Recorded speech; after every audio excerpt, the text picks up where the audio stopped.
Qui est ce puissant Seigneur qui règne sur cette réalité alternative? Sujet d'une lectrice, je vous écris, car dans vos dernières chroniques vous parlez d'un puissant Seigneur qui gouverne cette réalité alternative. Pourriez-vous en dire plus à ce sujet? Michel répond, pour répondre à la question, j'ai fait allusion à ce grand Seigneur qui contrôle cette réalité alternative parce qu'une personne disait qu'il n'y avait personne sur cette planète aussi connectée que celle citée dans son commentaire écrit sur un réseau social. Sous la douche, par curiosité, j'ai fait une lecture vibratoire de la personne supposément la plus connectée sur la planète. Le double éthérique m'a dit que cette affirmation était véridique, il a ajouté que cette personne était connectée au puissant Seigneur qui gère cette réalité alternative qui n'a rien à voir avec le plan de l'éther. J'ai également eu la vision de ce puissant Seigneur que j'ai reproduite dans l'illustration de cette chronique en utilisant la représentation d'Anubi, un des dieux de la mythologie égyptienne. Le karma est la signature du puissant Seigneur de cette réalité alternative. Cette réalité alternative est sous le règne d'un puissant Seigneur qui a transmis sa signature à l'homme inconscient. Question 1. Quel est ce puissant Seigneur qui a la mainmise sur cette réalité alternative? Ce puissant Seigneur a émergé lorsque le double éthérique a réfléchi sa lumière pour expérimenter la réalité décomposée. Cette réflexion a engendré le double astral qui a créé un puissant égrégore qui dépasse l'entendement de l'homme. Cette partie émergente qui fait office de puissant Seigneur s'est également dupliquée dans l'homme sous la forme d'une entité primaire. Cette entité primaire est rattachée à ce puissant Seigneur qui règne sur cette réalité alternative. Ce puissant Seigneur se cache derrière cette réalité alternative, tout comme l'entité primaire se cache derrière la personnalité primaire de l'ego. Ce puissant Seigneur a la mainmise sur cette réalité alternative grâce à la croyance de l'homme en sa propre forme. C'est ainsi qu'il règne depuis des millénaires sur cette réalité alternative. Question 2. Par quoi la forme de ce puissant égrégore est-elle alimentée? L'homme est habité par l'entité primaire qui est une duplication de ce puissant Seigneur. De ce fait, c'est l'entité primaire dans l'homme qui alimente ce puissant égrégore, voire le Seigneur de cette réalité alternative. Il faut savoir que lorsque la pure lumière a créé la conscience primaire, celle-ci s'est fragmentée en de multiples sous-consciences pour engendrer le double de l'homme. Le fait que le double de l'homme s'est réfléchi, cela a créé une réalité miroir. Autrement dit, la réflexion du double éthérique a fait en sorte d'engendrer une réalité décomposée qui doit être alimentée par le pôle négatif et le pôle positif pour maintenir la polarité afin de permettre d'alimenter les personnalités de l'homme. Pour répondre à la question, les entités qui habitent les sous-personnalités s'en remettent à l'entité primaire qui doit rendre des comptes à ce puissant Seigneur ou à ce gigantesque égrégore. Question 3. D'où proviennent ces prototypes dépourvus d'esprit qui travaillent dans l'ombre de ce puissant Seigneur? En fait, ces entités proviennent de la diffraction ou de la duplication de ce puissant Seigneur. C'est le même principe qui s'applique lorsque l'ego crée une personnalité, il crée une copie de lui-même par le fait de se réfléchir comme dans un miroir. Ensuite, l'entité fait croire à l'ego que sa réflexion ou sa personnalité est réelle. Le point d'origine de toutes ces formes de vie provient du Big Bang qui s'est produit sur le plan de l'éther pour fragmenter la conscience primaire en une multitude de mini-consciences qui représentent le double de l'homme. Le double éthérique a son contraire qui est représenté par ce puissant Seigneur qui règne sur cette réalité alternative. Question 4. Cette puissance est-elle soutenue par une spiritualité haute en domination? Dans cette réalité alternative, la spiritualité n'est qu'un fragment de la conscience de l'homme, elle est utilisée par ce puissant Seigneur pour maintenir la domination de la lumière contenue dans le mental de l'homme. Autrement dit, la spiritualité est un outil subtil pour maintenir l'homme dans cette réalité alternative. Il faut voir cette réalité alternative comme un gigantesque champ de force qui agglutine les atomes d'énergie pour les concentrer afin de créer une plateforme, voire une réalité alternative, comme support aux personnalités de l'homme. Une fois l'ego réveillé dans son mental, une dynamique éthérique se met en place pour le verticaliser dans son mental afin qu'il puisse s'extirper consciemment de cette réalité alternative. Question 5. Que représentent les bas-fonds de cette conscience machiavélique? Les bas-fonds de cette conscience représentent le monde de la forme, voire le monde de l'illusion, dans lequel des formes de vie évoluent à travers la lumière réfléchie. Pour preuve, l'ego est la partie réfléchie de ses corps subtils et l'entité primaire lui fait croire que sa réflexion, ou son hologramme, est réel.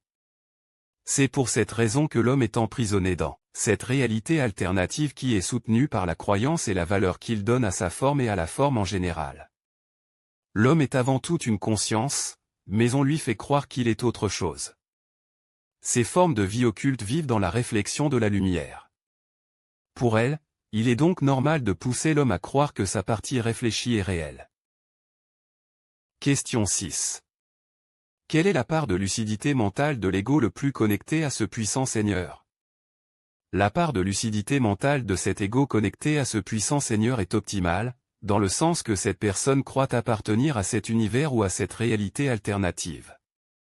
Cette personne reçoit de l'information par bribes, et parfois de façon décousue, pour la maintenir assujettie à ce puissant Seigneur qui règne sur cette réalité alternative. Ce puissant Seigneur a besoin d'avoir des alliés dans cette réalité alternative pour maintenir la viabilité de ce plan illusoire. Pour ce faire, ce puissant Seigneur a créé un ordre hiérarchisé, dont cette personne qui est connectée à lui et d'autres personnes qui sont utilisées comme des membres inférieurs pour la seconder. La domination de ce puissant Seigneur se fait par la pénétration de la peur dans le mental des personnes à partir de la personne qui est connectée à lui. Cette peur ne s'arrête pas là, elle engendre des sous-peurs qui représentent des mises en scène et déconnectent les personnes de leur esprit. J'ai reçu en consultation des personnes que j'ai dû récupérer parce qu'elles étaient envahies par la peur générée par cette personne connectée à ce puissant Seigneur. Question 7. La signature de ce puissant Seigneur s'est-elle dupliquée dans l'homme? Oui, cette signature s'est dupliquée dans l'homme pour créer l'entité primaire, autrement dit cette entité qui a la main mise sur la forme de l'homme.